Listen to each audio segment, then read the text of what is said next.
Thank you and welcome to Disavowed Podcast. And this afternoon, I have with me Rocco Lucente, currently with Defeat the Left Media and former co-host of the Libertarian Conservative Podcast. All right, Rocco, go ahead and introduce yourself and tell us a little bit more about yourself. Absolutely. So, as he said, my name is Rocco Lucente, and I am the host of Defeat the Left Media. And prior to this, I was the co-host of the Liberty Conservative Podcast, as well as the editor-at-large for the Liberty Conservative magazine, prior to it rebranding itself as The Spiel. And currently the goal with with Defeat the Left Media is to help get libertarians, conservatives, people who are generally on the right wing in the culture war to understand where we are in America. And that is a state of soft civil war, which is increasingly becoming hot. And we have an obligation, a moral duty to protect ourselves, to protect each other, and to see in clear terms what is going on. So Defeat the Left Media is targeted toward waking people up to the perils of what we are going through, the perils of what the radical left is doing to us, and to devise strategies and have conversations about what to do about that. All right. You mentioned the culture wars. Now, I guess I could say that you're a grassroots organizer to a degree, right? Would you agree with that? Yeah, absolutely. In fact, I did 2 Trump rallies this past fall, and I did a couple Back the Blue rallies as well. So I've definitely, in the last year, become more of an organizer, certainly. Yeah, so as a grassroots organizer, you're going to get a better feel for the culture, let's say, right? And you've had direct contact with what we would label BLM and Antifa, right? So you said we're in a virtual soft civil war, right? Could you elaborate on that a little bit? Yeah, absolutely. So what I mean by soft civil war, maybe I should even rebrand it as cold civil war, because it's sort of like the Cold War in that there isn't necessarily a lot of active fighting, though there is some, and there is an increasing amount as we get, more and more into this thing. But, mostly it's characterized by political attacks, mostly it's characterized by attacks on trying to cut off people's resources in terms of trying to get them fired from their jobs, trying to get their businesses to suffer as a result of what they believe. And when I say soft, cold civil war, really what I'm talking about is the attempt to personally destroy people on the other side because they disagree with you. And that has become very common on the left. It was pretty common on the left for, really quite a bit of my life. It's happened to an extent, but really since 2015, it's become just sort of the default of what they do. And when you are facing somebody who is trying to threaten your liberty, your resources, your property, your very right to exist as a free American, that is the biggest threat that exists. It's a much bigger threat than ISIS. It's a much bigger threat than Iran. It's even a much bigger threat, frankly, than China. It's the biggest single threat that we face. And, conservatives need to understand that. And when you get out there and you organize and you confront these people and you see the lack of moral compass that they really possess, it becomes all the more clear how important it is to fight. Yeah, I seriously think people that aren't involved in the grassroots or the day-to-day, meddlings of politics, right? I don't think people realize how bad it actually is, right? Like we were speaking before, like at one time, they were even labeling Ron Paul, right, a Nazi. They literally tried to label Ron Paul a Nazi, right?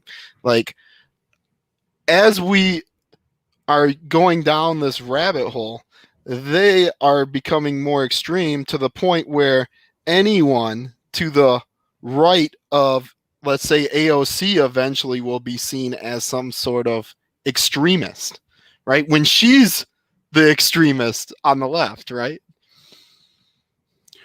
Yeah, I mean, I think that you're absolutely correct, and that this is something that people who might not necessarily be as conservative as you or I, they have to take into account is that they're not just going after Donald Trump. You see that now Donald Trump is done. They're going after Marjorie Taylor Greene. They're going after Lauren Boebert. They're going after the people who were at the front of the challenge to the certification. And what they are now doing is attempting to expand that into people's private lives, people's personal lives. You see the Lincoln Project attempting to link anybody who worked in the Trump administration to, these horrible accusations in order to attempt to taint their future career prospects. Mm-hmm. I mean, this really, like I said, this is a soft civil war at this point. And I think that people who are more moderate or even people who are on the center left need to realize that when they're done with us, they will come for you. You will be the next Nazi. Anybody who gets in these people's way is going to be defined as such. And if you don't believe me, then just look at the things they say about somebody like Tulsi Gabbard. Look at the things that they're saying about Michael Tracy right now on Twitter. People on the left, people who are even socialists, who just dare to challenge the social justice orthodoxy, and therefore they're being pilloried with the worst sort of smears and slander, and it will come for you, and we need to fight back against it before these people become the majority, because that is their goal, and they are vicious about achieving it. Right. Here's the difference that you see in the two wings, right? On the left, they have this motto, basically, by any means necessary, right? I don't know if you've ever heard, like, Antifa and a lot of left-leaning people will use this slogan, by any means necessary, right? And on the right, as you witnessed after January 6th, the right will say violence is never an option, right? Now, when they're saying something like by any means necessary, they are not taking political violence off the table. And what's crazy is they've sort of labeled the right as the ones that are committing this political violence right now, when it's clear, for example, the Congress softball game, right? That was a leftist attacking the Republicans practicing for, a congressional softball game. Or even Rand Paul, where his neighbor attacked him. See, it's to the point now where they're labeling us this, but let's be honest, they are the ones that promoted political violence before anyone.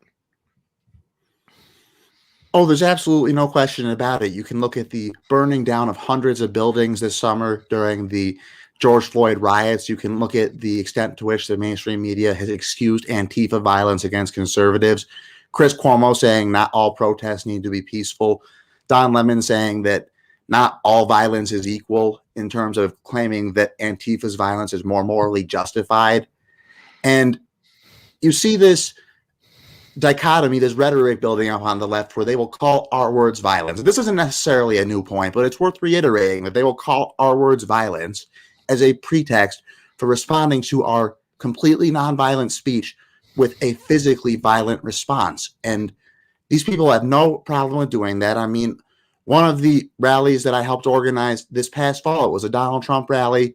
We held it outside of our GOP headquarters. And these people, they went around and they outnumbered us about 15-1. I mean, honestly, if I had known Antifa was coming, I would have made some different plans. I would have made sure there was more backup there, to be quite blunt about it. But, we were outnumbered huge. And, they started tearing down people's signs. This is mostly old people. This is like people who are on a Republican committee. This isn't the young sort of grassroots hardcore activists. These are people who were not ready for this. And, they dislocated a 64-year-old woman's shoulder. They injured another woman's ankle when they were literally trying to pull her into the crowd, feet first. We had to pull her into the office for her safety. And the most outrageous thing about this, and this is what people need to realize, is that the local government supported the violence in the aftermath of this happening, or as it was happening. We are calling the police. We are calling the police dispatches saying that somebody's on the way, and they were lying to us. And after the fact, the police chief of the city says to the media that he decided to not send a response because he thought to do so would be an escalation. To respond to our calls for help in the midst of being assaulted would be an escalation. And that's what they're going to say to you. They're going to say that if you defend your rights, if the police defend your rights, if your rights are held as equal to the rights of your political opponents, that it is escalation, it is violence. And what we have to do is just reject that completely. Don't give these people any moral legitimacy. They are the soft supporters of terrorism. They are the supporters of a communist ideology that's killed 100 million people in the 20th century alone. And they should frankly be completely ashamed. And you should give them absolutely no moral quarter whatsoever. I completely agree with you. And what you just described is very similar to what happened on January 6th. There's all videos out there of Trump supporters telling like the Capitol Police, like, hey, you guys need to get more people down here, right? And you got to do a better job at defending this building. But yet we were portrayed as the bad guys. Like they call it an insurrection that day, but yet those people were all there. And let's be truthful, almost all of them were unarmed, and most of them did not even have any type of like helmets, or they were literally just in jeans and t-shirts, right? So what is your thoughts on January 6th and what happened on January 6th? Well, what happened on January 6th is a predictable consequence to the double standard that we have seen in our culture, where the left is allowed to get away with murder, allowed to get away with committing crimes, allowed to get away with voter fraud, allowed to get away with political violence. And the right is, people have their lives destroyed, have their careers ended for expressing perfectly mainstream political opinions. And what happened on January 6th is you saw a bunch of people who, most of them, simply walked into a building and peacefully occupied it. Now, I'm not saying that there were not a few dozen people who hit cops, who, were physically violent, who were destroying property, and that is wrong, and those people should be prosecuted for doing that. That being said, if you're going to call this an insurrection, then you have to call every single Black Lives Matter riot an insurrection, because insurrection is defined as a violent rebellion against an organized government.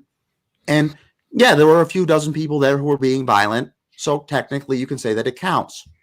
But that means that every single Black Lives Matter riot, where they went out and destroyed communities in protest of their own police forces, was an insurrection. But you never saw CNN or MSNBC saying that. You saw them supporting those things because they were supporting the violent rebellion against the president of the time. So I think that what happened on January 6th is going to happen again and again until we stop seeing this double standard in our culture. And even people on the right who are trying to put this genie back in the bottle, I think they simply don't get it. People have woken up too much to too great of an extent to really put this genie back in the bottle. People understand that this is a fight for our country. And though I do not advocate for a violent response, so I think that a violent response at this point would be foolhardy and would undermine our moral authority, you're always going to have a group of people who will go there once they have woken up to this reality. So if you want these kinds of things to stop, then stop treating people like domestic enemies. And all the Democrats have done in the aftermath of January 6th is use that event to treat us even more as domestic enemies. And you know what? They feel that way about us. Frankly, I feel that way about them. These people are the ones who are trying to take my liberty from me, trying to take my property. They would frankly want me in a camp if they could get me there. So I have absolutely no, quarrel about pushing back on them as hard as we possibly can. They have earned every single bit of pushback that we can muster against them. And though I don't advocate for violence, I do recognize what happened on January 6th was a natural consequence of the situation we are in. Yeah, yeah, I completely agree with you. That's why I don't, a lot of people are disavowing, right? I don't do that because those are our people. Whether I agree with their means or their methods is irrelevant. Okay, those people are out there and they're on my side. They're trying to stop communism. They're trying to stop these people from taking our rights away. Now, could there have been some instigators there that were on the other side, let's say? I think that's pretty much proven at this point that there were some, right? But the majority of those people there on January 6th are just God fearing, good Americans, right? And the problem is on our side, I don't know how active. I see you're starting to post some YouTube videos, but like, see that's the thing. Even in the YouTube community here on YouTube, the right, they you'll see a lot of them saying like afterwards they were saying don't go to future rallies in the week after, right? Now, whether I think that's right or not, you have a constitutional right to go partition and send your grievances, have your grievances heard by your government, right? So I would never tell someone that they shouldn't go protest, because and their argument is, well, it's a setup. Well, my argument is I believe they could set up any protest. You get what I'm saying? So if we live by their standards, we might as well all just be quiet and sit in our house. Well, you're absolutely right. And I think that what's happening here is you have a lot of conservatives who, in the immediate aftermath of this happening, thought that this was the next Charlottesville and that anybody who said anything remotely good about it was going to be painted in a certain way, and that this was a career, saving or a career preserving move to say these things about the Capitol and to really comment on it with not very much nuance. And, look, I think that it is right to say that we shouldn't be violent. It is right to say that we shouldn't go with the by any means necessary approach. I mean, at the end of the day, the conservative movement is a Christian-based movement, and Christianity fundamentally rejects the by any means necessary approach.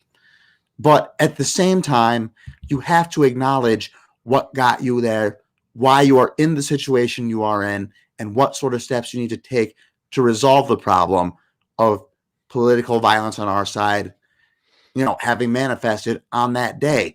And the grievances are legitimate, and trying to claim that the grievances are not legitimate or trying to claim that they were based in completely baseless conspiracy theories that were pushed by a lying president, which is what the mainstream media is going with, this is only going to make things worse. And every single thing the Democrats are doing right now is geared toward escalation. And people on our side, Republican commentators, they need to realize that they're not going to be saved. They're going to be called insurrectionists. They're going to be called domestic terrorists. They're going to be called every name in the book, regardless of whether or not they disavow. I mean, disavowal in this case, you should disavow what is legitimately morally wrong.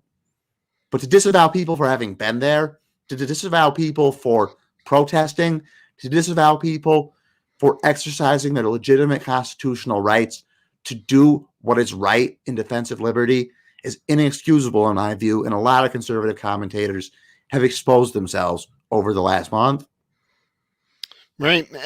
This is a good roll into this.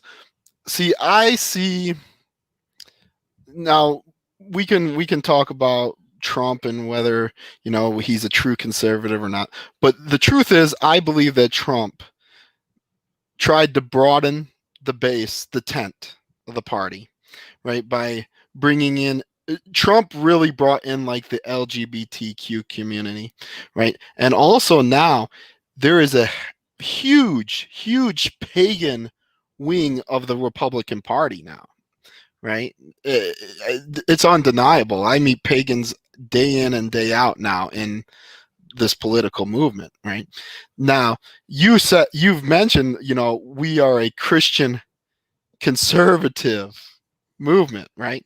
Now, there's a lot in the party that think the way to win is in a way to become more secular, right? They're pushing this secular philosophy and the separation of church and state, the like you said, your typical libertarian philosophy on that too, right?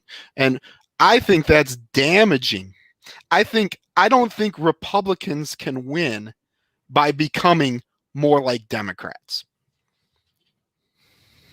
Yeah, I mean, you're absolutely correct. And the problem is with the taking of the more secular approach is if you are basing your vote on whether or not somebody is secular or not, you are not going to be able to out-secular the left. You're not going to be able to shut down more churches than them. You're not going to be able to be more disrespectful of religious people than them.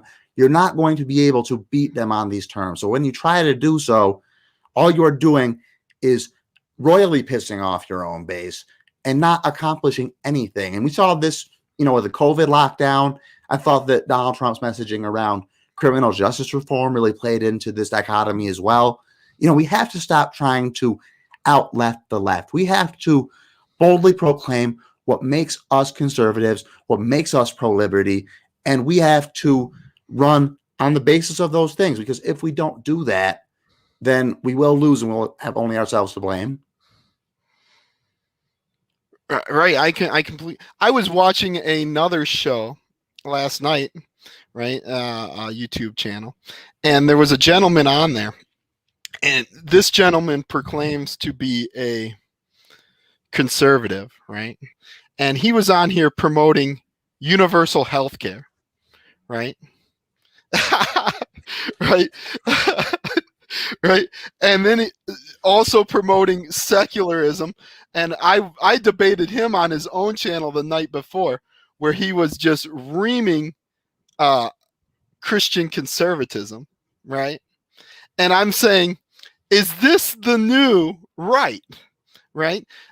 People need to realize secularism is a tool of communism. Okay, when you're promoting secularism, you are doing the left's work for them. All right, and then also universal health care. Universal health care, if you read Rules for Radicals by was it Alinsky? Yeah. Right. Universal health care is also a primary objective, right, in controlling it. Right. So what is happening on the right? You have a lot of these right wingers that are sounding like left wingers talking about unity. Right. I cannot unite with someone that has these principles. I'm sorry. Even if an LGBT, we have a lot of transgendered Trump supporters now. Also, I've interviewed some. Right. While I respect them and I welcome them, you need to follow our platform if you want to be part of us, not to change our platform to fit you. It's the same thing that's happening in the church currently, right? If you want to go to a church and you're homosexual or gay, you don't go into the church and say, you guys must marry me. No, if you want to join that organization, you should follow their tenets. You shouldn't try to change them. Yeah, I mean, I completely agree. And what I would ask to a so-called conservative who believes in universal health care and is against Christian morality, so you don't believe in economic freedom, you don't believe in Christian morality, what exactly makes you a conservative? I mean, are you one of these George W. Bush-style conservatives who thinks the conservative means I want to bomb as many people as possible and expand the military-industrial complex to the maximum extent possible?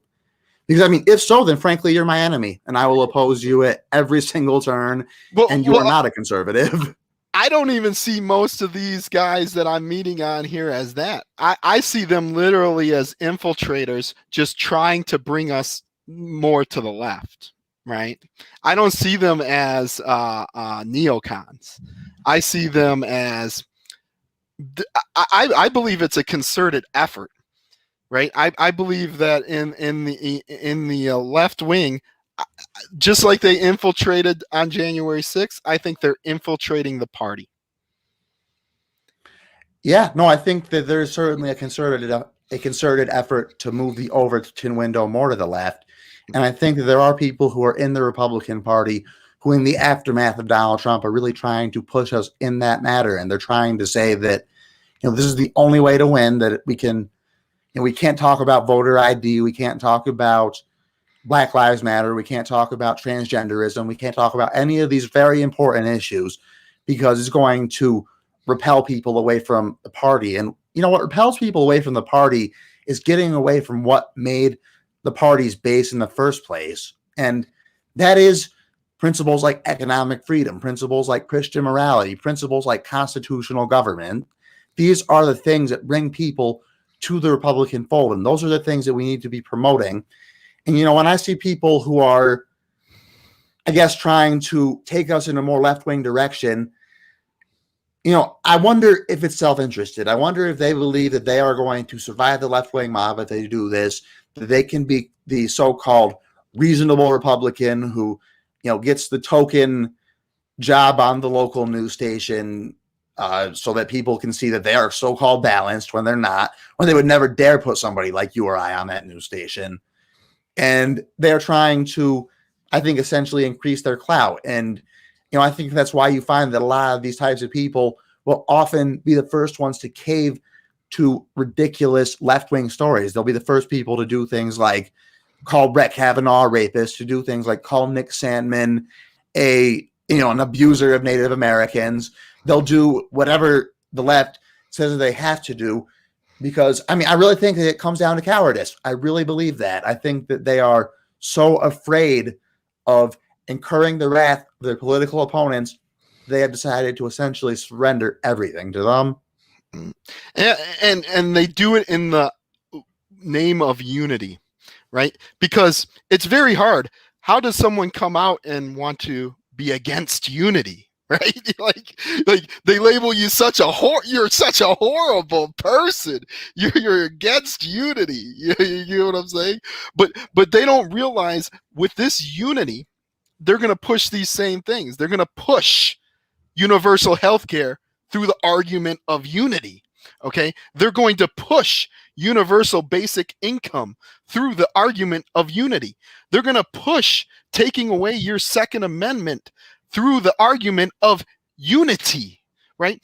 It's like I told this one guy I was debating, I said, you want unity? We could have simple unity. We could all wake up tomorrow, join the Democratic Party, and vote for their agenda.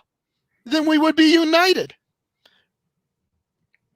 Well, that's their goal. That's what they're saying when they say unity. They're saying, you shut up. If you don't agree with us and you're not part of polite society, we're unified now. So if you're not on board with that, then you need to get on board. And if you're not going to, then you're the one who's going to be expelled. And this is what people don't understand when they say that, Joe Biden's speech, he said that he wanted to unify us. They want to unify us under the singular mind frame of the state. They want this to be a 1984-like place where they say that we are at war with Eurasia, then by God, we are at war with Eurasia, and you better not say otherwise. And, conservatives need to realize this. And I even see some grassroots conservatives doing it with like this Wall Street bets thing, this whole GameStop thing. People are saying that this is that the hedge funds are the real enemy, that this is the left and the right uniting to attack the hedge funds.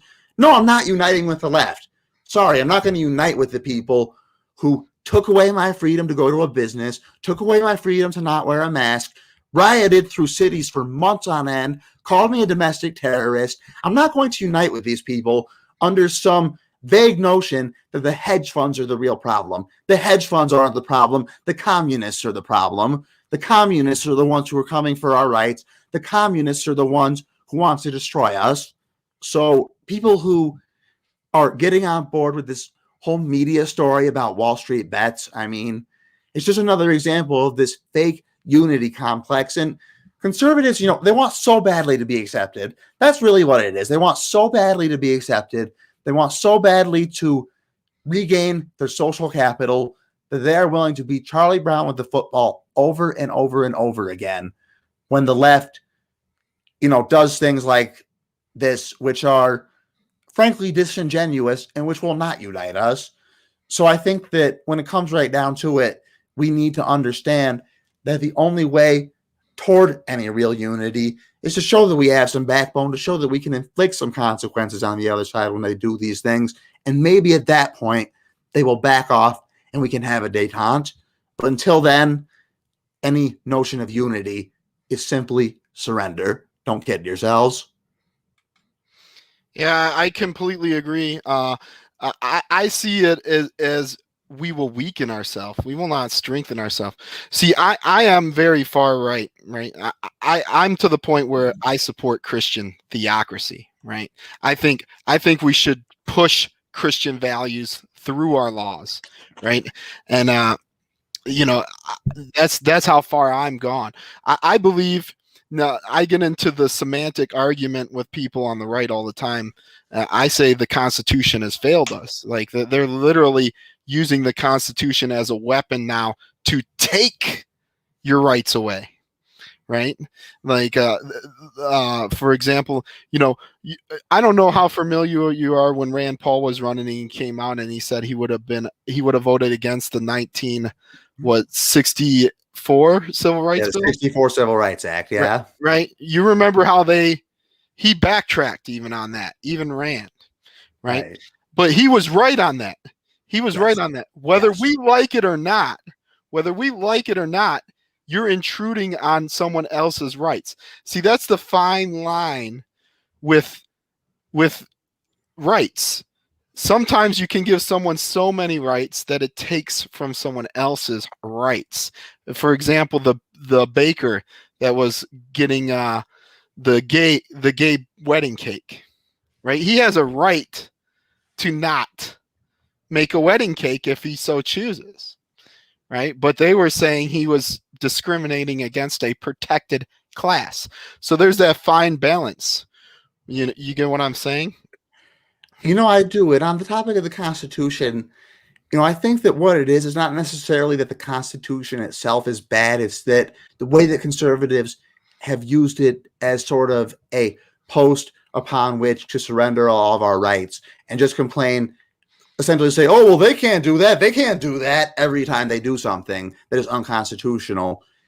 We need to understand, and this is something that I've heard Steve Dace talk a bit about. I've heard Michael Malice and Nick Fuentes talk a little bit about this, is that we are not a nation of laws, and we never have been. We are a nation of political will, and we always will be.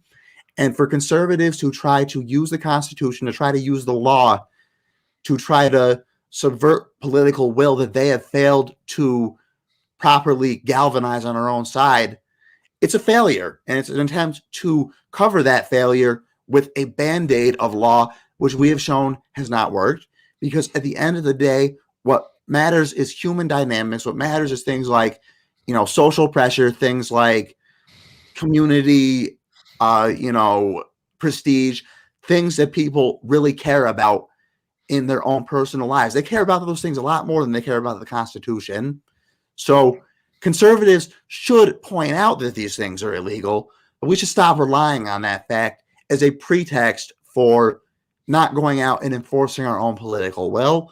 We need to galvanize political will on our own side in order to attack the left in ways that we have not, done so in the past. And we have to stop allowing the Constitution to be this sort of, weapon that we use against ourselves, but we won't use against our opponents. I mean, the number of fake Republicans in the Senate who suddenly had this grand commitment to the 12th Amendment when certification came up was just incredible to me. And these are people who don't care about the 4th Amendment, don't care about the 5th Amendment, don't care about the 2nd Amendment, don't care about the 1st Amendment, but the 12th Amendment was suddenly the holy grail of politics. So, we have to understand that we cannot use this document to hang ourselves while we fail to use the political will that we should be able to galvanize around it to attack our opponents. And I think that if we take a more political will-driven view of the Constitution, we can use it in a more effective manner. But certainly right now, it has become a panacea, which has allowed the boomers, quite frankly, to surrender this country with very little resistance. Yeah, and I think COVID showed their hand. I, I think COVID showed that most of America is not willing to stand up for constitutional rights. I think COVID really pulled back the veil and showed that our government can virtually do anything to us without repercussions. For example, here in the state of Michigan, we had a barber that tried to continue cutting hair during the executive orders our governor put out. Okay, and they came and tried to take his license, and they were fining him daily. Right, so this went all the way up to the Supreme Court. Right, and our state Supreme Court ruled that these executive orders are unconstitutional. Right, but they continued to enforce them even after our state Supreme Court ruled them unconstitutional. They were still enforcing them, right? And there was an example in Lincoln Park, Michigan, that's right outside of Detroit. There was a gym that was refusing to close, right? And the police surrounded the gym. They surrounded the gym, and they wrote everyone inside tickets, right? $1,000 fines for not following the executive order. And one of the people inside that gym ended up being an off-duty Detroit police officer, right? And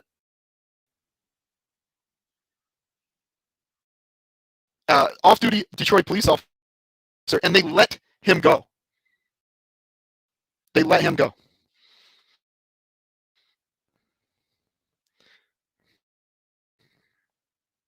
You're mute, my friend. Oh, my apologies. I was on mute. My apologies. So yeah, this is the dichotomy that they push. This is the kind of thing that they do. Rules for thee, not for me. Gretchen Whitmer's husband gets to go to his northern Michigan house, while everybody else is banned from going to their vacation properties by law. Carl Menke can't cut hair, but the mayor of Detroit can get her hair cut. I mean, this is the sort of dichotomy that people will put forward. And frankly, you're correct to say that even this laws versus political will dichotomy, it extends to the courts, because Gretchen Whitmer did ignore those court orders, and court orders have been ignored throughout America. In Pennsylvania, I'm about 30 minutes from the PA border. I go down there quite often. It's the same thing. A federal judge said that their orders are unconstitutional. They continued. So, we have to understand that this is a battle of political will, and we have to pressure our local representatives to say we're not enforcing this anymore. And we have to decide that we're not abiding by these things anymore. And if everybody does those things, then they can arrest all of us. And we are in the moral right, and we should be doing these things. I think that people like Carl Menke, Shelley Luther, the people who own the Atlas Gym in New Jersey, these people are American heroes, and we should be following their example. We should be resisting. We should be refusing to wear masks. We should be refusing to socially distance. We should be refusing to do these mitigation efforts that don't work over a pandemic that just isn't that dangerous to most of us. And until we make that decision that we are done with this crap, they're going to keep doing it. They're going to keep stomping on your face until you fight back. And we don't need to fight back with violence. We can fight back with non-compliance. And that should be the next step of the conservative movement, is to say simply that we are not doing this anymore, that we are going to move forward with our lives as normal. We're going to open our schools. We're going to open our businesses to full capacity. We're going to have our events. We're not going to wear masks. And if the thugs send cops to our doors, then you know what? We're going to deal with that too. And we might get arrested. And if we do, then they're going to have to show a governor arresting towns full of people. This is the only way we're going to get out of this stuff, without them, making every single American take a vaccine, which is what they're trying to do. So people need to stand up to this tyranny. And you're, of course, absolutely right that their lack of having done so far is probably, to be honest with you, the single most disappointing thing that I have seen since I have been following politics. All right, now I want to move on to Trump a little bit more. What my question is, what do you believe was Trump's greatest accomplishment, and what areas did Trump maybe not live up to expectations? And then what do you see the future of Trump in the Republican Party moving forward? Yeah, so I'll start off with the accomplishments, and there were quite a few accomplishments. I mean, Donald Trump, in his first year in office, cut more regulations than any other president in American history. And over the course of his 4-year term, he cut more regulations than every other American president combined. So that is a massive accomplishment that freed up the business sector from these tyrants at the EPA, at the Department of Housing and Urban Development, and all these departments who were strangling businesses under Barack Obama. He instituted the largest tax cut in American history that doubled the standard deduction and made it so that most middle class people no longer effectively pay much of a federal income tax bill. Now, they pay other taxes, but a federal income tax bill, for the most part, they do not. So those are very important things. He woke America up to the reality of the deep state, to the reality of the political establishment, and to the reality of these status quo thugs who run our society and who hate us all so much. And that is his biggest accomplishment, that he exposed the media, he exposed academia, he exposed the political establishments of both parties, he exposed the public school system, he exposed the federal labor unions, he exposed everybody. And we now can move forward with no doubts in our minds as to who these people are. So those things alone combined to be the greatest presidency of my lifetime. I'm 28 years old, so it's not saying very much. My presidents of my life are H.W. Bush, Clinton, George W. Bush, Not a Obama, high and now Trump. It's not a high bar. It's not a high bar, but he was the best president of my lifetime. On the weaknesses front, I could name a few, but really it comes down to one central error. The worst decision a president has ever made, to lock down America. 15 days to flatten the curve was the worst decision a president has ever made. It cost Donald Trump his presidency. It cost him most of the final year of his presidency. He never really ran the government after March 11th, 2020.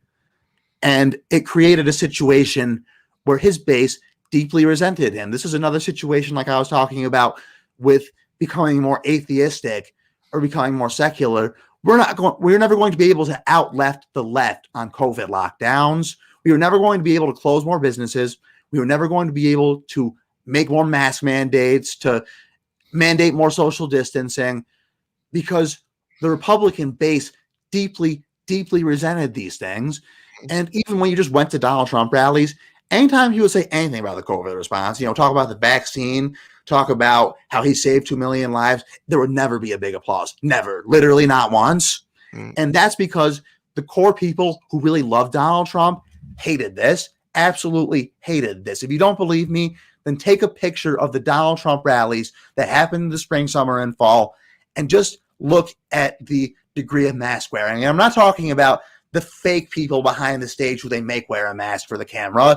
I mean the actual crowd that's sitting in front of him, 99% of whom are not wearing them. And I literally mean 99%. The base deeply resented this stuff, and it cost him his presidency. It destroyed the economy. Now they're putting out stories that say that Donald Trump had the worst annual economic growth rate of any president in the 20th and 21st centuries. And they can say that because we had a huge, huge economic contraction because of the COVID lockdown, which the Democrats, of course, exacerbated. But at the end of the day, it's his fault. At the end of the day, it's his fault. What's your opinion on the pardoning of Assange and Snowden, or the lack of it, and then like him pardoning Kwame Kilpatrick? I would have liked to have seen him pardon Snowden and Assange, but I never really thought that was something that was going to happen. If that did happen, I thought it was going to be a huge, pleasant surprise, but I never thought it was really going to happen. The pardons that he did put out there are a lot more disappointing, in my view, because a lot of people on that list were, frankly, cronies. Kwame Kilpatrick is, of course, a criminal, belongs in prison, defrauded a bunch of people, was one of the most corrupt mayors in the history of Detroit. And, this is the kind of legacy that he left on his last day. It really was disappointing. Now, I think we also need to put it in perspective that nobody really remembers a president's last week in office. Nobody really remembers the last day. Nobody remembers the list of pardons. I mean, do you remember who Barack Obama pardoned? I certainly don't. So, no. I think that it was bad. We should also put it in the perspective of the fact that it's not going to be what his presidency was judged on, and it's not really the most important thing that he did. Mm-hmm. Okay, now what's your opinion on Trump and the future of him and the Republican?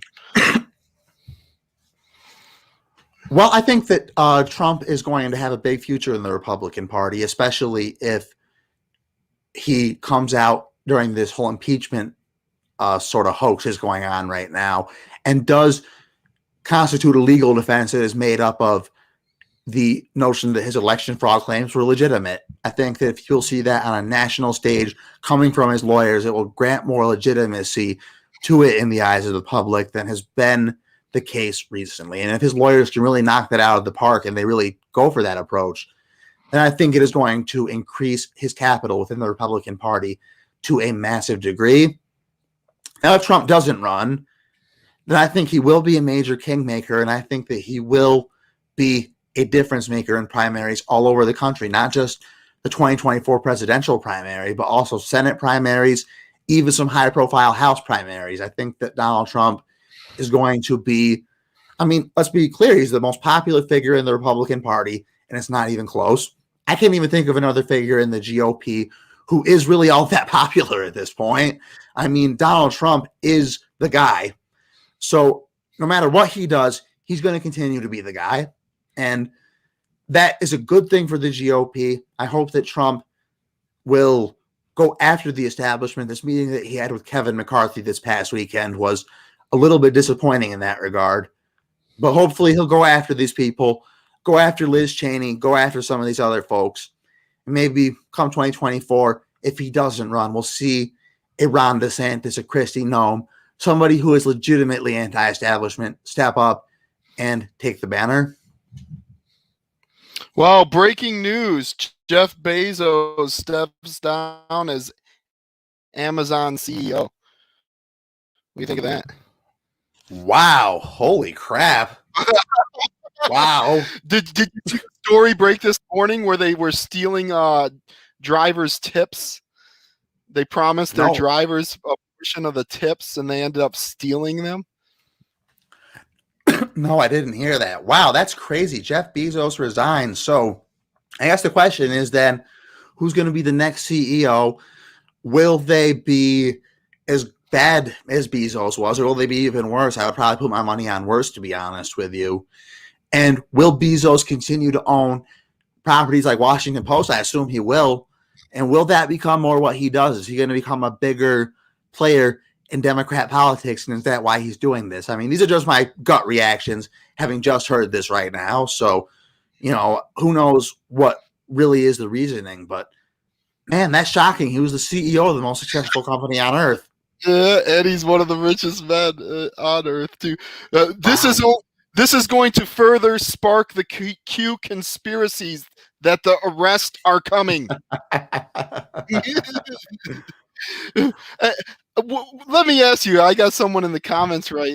They're talking about the 1871 and the corporation, for some reason, this is the new talking point in the right, the 1871 Act and the forming of a corporation of DC, right?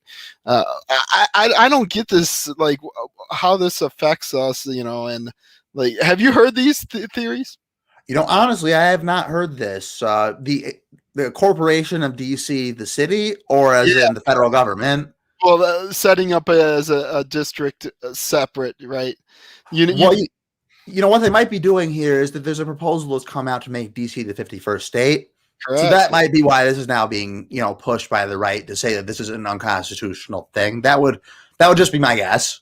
Yeah, it's a weird position. Once you get further involved in, if you keep doing YouTube videos, you will get into the YouTube community, and you will, there's a lot of let's say special people on here. Well, I've done a little bit of YouTube. I've done a couple of debate shows. I've done a couple of shows as well on here. And honestly, most of what I found has been pretty good, but most of what I found is sort of within our circles. You know what I mean? So I'm sure that as I branch out a little bit more, it will become more clear that what you're saying is true. Yes, yes. Well, I get what they're saying. I just don't get what their argument is on the. We incorporate everything in this country. Every town, every city is incorporated, right? That's just what we do, right? Yeah, I mean, the town that I live in, it says right on the sign, incorporated in 1836, I think it was. I don't remember the exact year, but no, incorporation, it is. I think it just makes it an official entity, essentially. I'm not exactly sure what incorporation does in the context of a town. I know that in the context of a business, it creates an official business. So, are these guys Canadian? It's funny. I have heard. No, we're Dagos. We're Dagos. You know what? But you're from Michigan. I'm from New York. We're both kind of close to Canada. I've heard people ask about. I have a little bit of an accent of some sort, and I'm not exactly sure what it is, to be honest with you.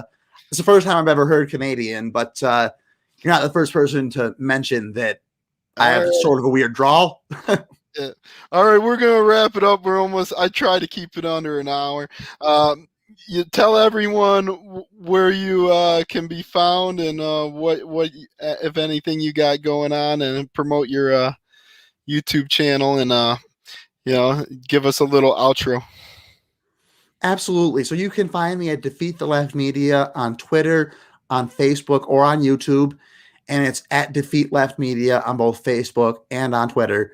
And I'll be doing a weekly live stream every week, Thursday night at 7 p.m. And typically we'll just go over what the big topic is that week.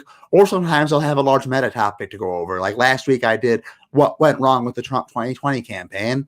And these will be the sort of things that we'll go more into. We're going to start doing interviews soon. We're going to start putting out more content that will be in a more debate format that will challenge the status quo conservatism. And I look forward to seeing you all there. So you can follow me on those platforms. I am also on Gab at Defeat Left Media, and you can find me on MeWe at Rocco Lucente. All right. Thank you, Rocco. We'll have to do it again one time. It was fun. I pray for our movement, but I just hope that we head in the more Christian values and become more true conservatives. I think if we go with this big tent mentality, we're going to water ourselves down, and we're going to be in trouble. And I think we'll eventually become a minority party if we do that. Well, I completely agree with you. And I just think that people need to remember, no matter what, that the victory has already been won. For God sent not his son into the world to condemn the world, but that through it he might be saved. John 3:17. And I'll leave you with that. All right. Thank you, Rocco. It was a pleasure. If you'd like, you can stay backstage. We'll chat a little bit after. Awesome. Thank you. That is Rocco Lucente, everybody. And I am Bebo the Great. Thank you for joining us. And you all have been disavowed.